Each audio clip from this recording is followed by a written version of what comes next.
So without further ado, I do have the pleasure of introducing Dr. Nav Persaud. Dr. Persaud is a Canadian research chair in health justice. He's a staff physician in the Department of Family and Community Medicine at St. Mike's Hospital, part of Unity Health Toronto, and an associate professor in the Department of Family and Community Medicine at the University of Toronto. Nav has dedicated his career to narrowing the health gap between the highest and lowest wealth brackets and to ensuring that everyone in Canada can afford the medication they need. So Nav and his team are the authors of OSSU's Equity Framework, an online training curriculum, which is being used, obviously throughout OSSU, but also in many centers across Canada. And Nav will be speaking to us about equity, diversity, and inclusion in health and health services research. Over to you, Nav. Thanks so much, Dean, for that kind introduction. And thanks to OSSU in general for making time during this busy and impressive research day to talk about equity. And more generally, many thanks to OSSU for investing support and resources towards advancing health equity and health equity research. So I'm pleased to share some updates on what we've been doing and some of the ongoing work and plans. Early on, we created a framework for equity called Fairness is Excellence that outlines some of the expectations for researchers and centers working with the Ontario SPOR Support Unit. And the topics include those such as why it's important to consider equity when selecting research topics and developing research questions. And I think some other resources out there might emphasize some of the technical approaches to equity, like how to run searches or statistical techniques that look at differences within subgroups.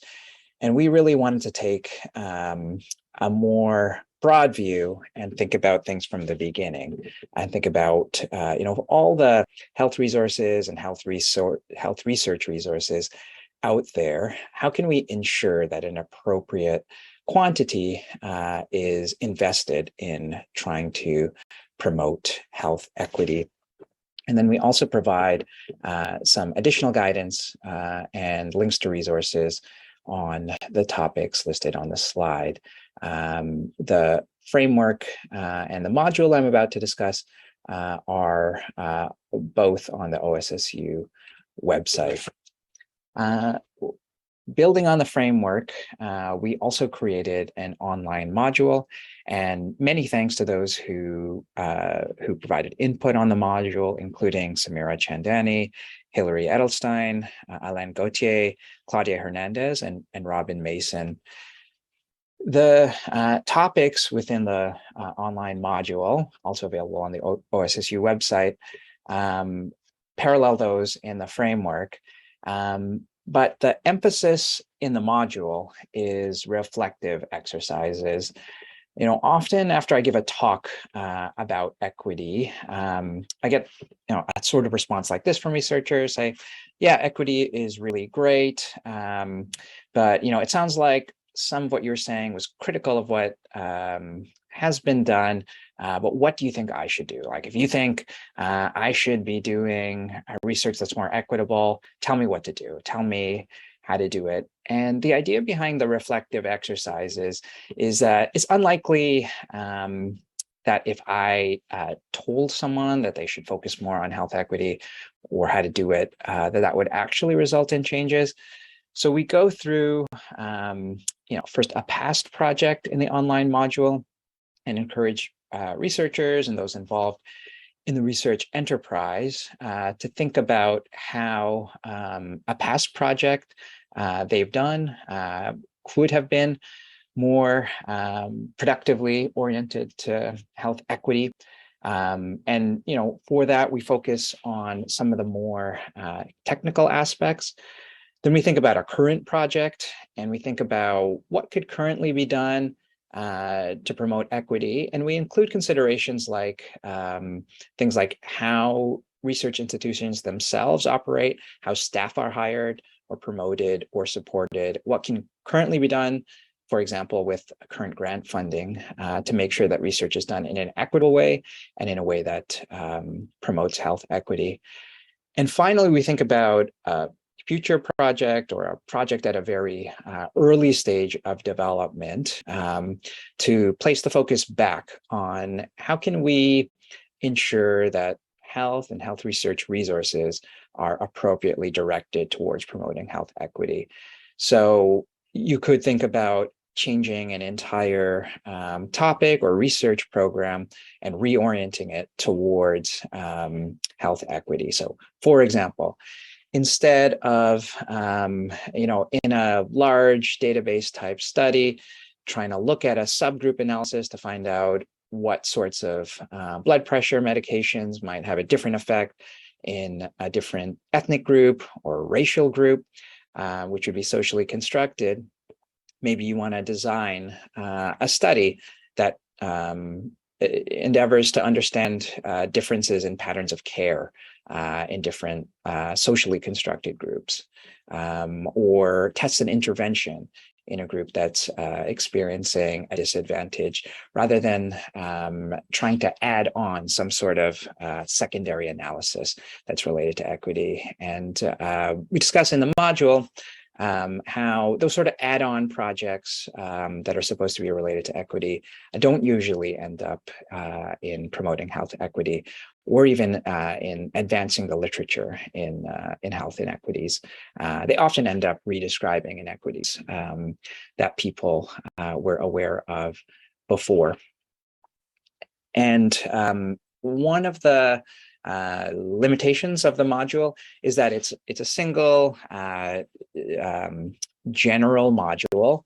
And we've had some input from patient partners and members of the public on building on this general model to create one that's adapted specifically for patient partners and members of the public engaged in the research enterprise who might want to help ensure that equity is promoted. And we do, in the module, talk about some of the ways to promote equity through engaging with the public and with patients. So our ongoing work is really directed by the Fairness is Excellence working group. And I hope you don't mind if I take a moment to brag a little bit about this amazing group. I'm going to name the members now: Pat Ocampo, Katie Albrecht, Andrew Pinto, Aisha Lofters, Ambreen Sayani, Lucy Langford, Samira Chandani, Bilkis Williams, Nakia Lifoon, Ingrid Waldron, John Riley from the OSSU, and Arisha Sabir here at St. Michael's Hospital.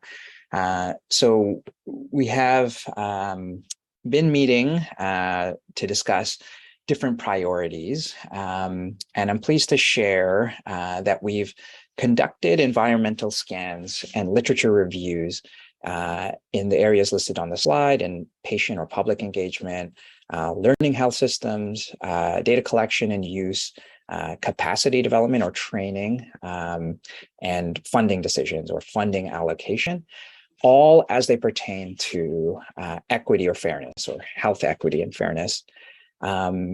So we are right now summarizing some of the best practices and findings from the literature in terms of how to promote health equity in all of these spheres.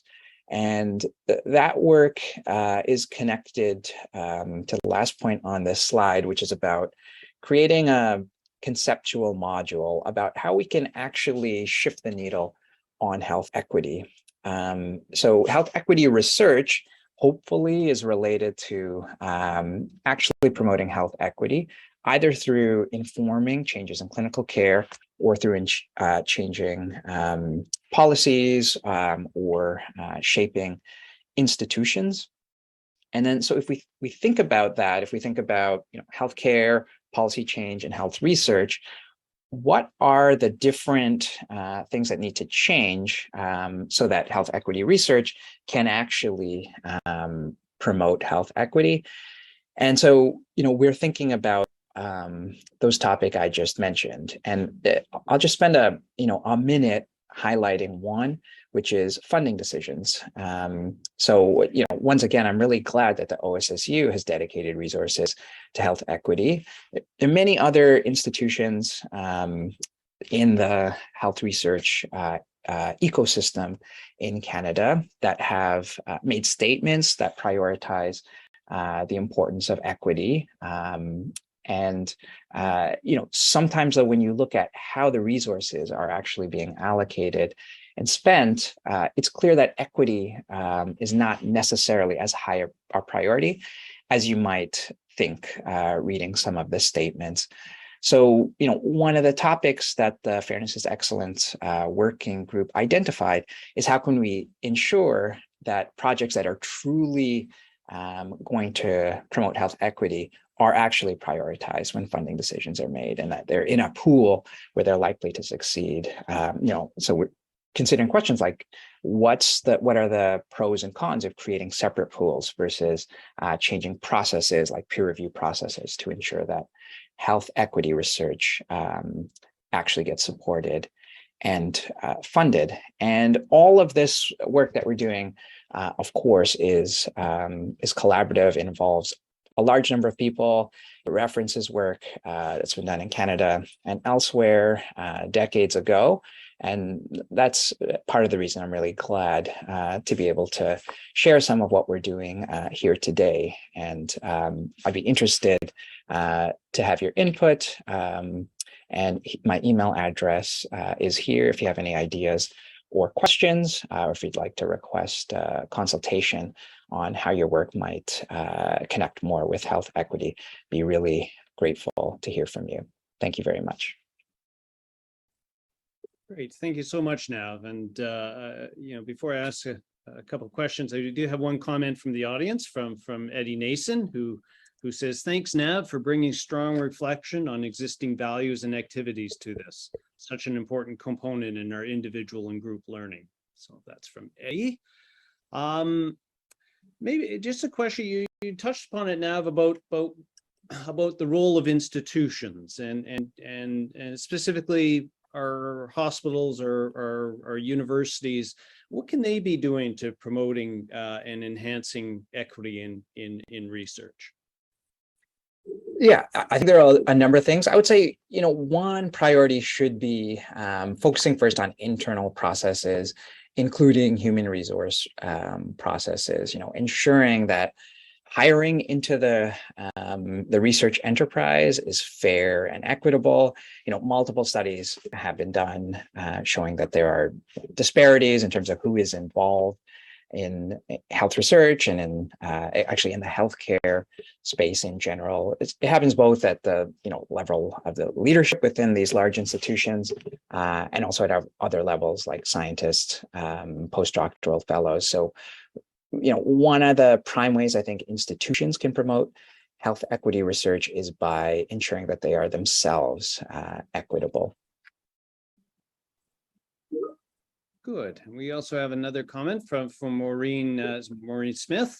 Glad to hear that there will be resources for patients and the public. We want to be EDI champions and would benefit from concrete things we can do when engaged in the research enterprise.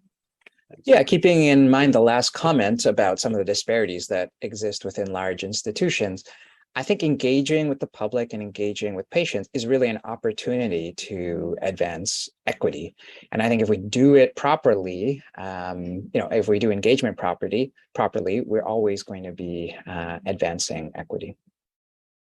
Good. And maybe my final question is, are you seeing progress within the Ontario research community and maybe beyond? I mean, we're trying to make progress here. We're trying to push some things. I think there's definitely a lot of interest in equity. And I think that's for a number of reasons. I think, some of the events during the pandemic have led to more a higher profile for equity considerations.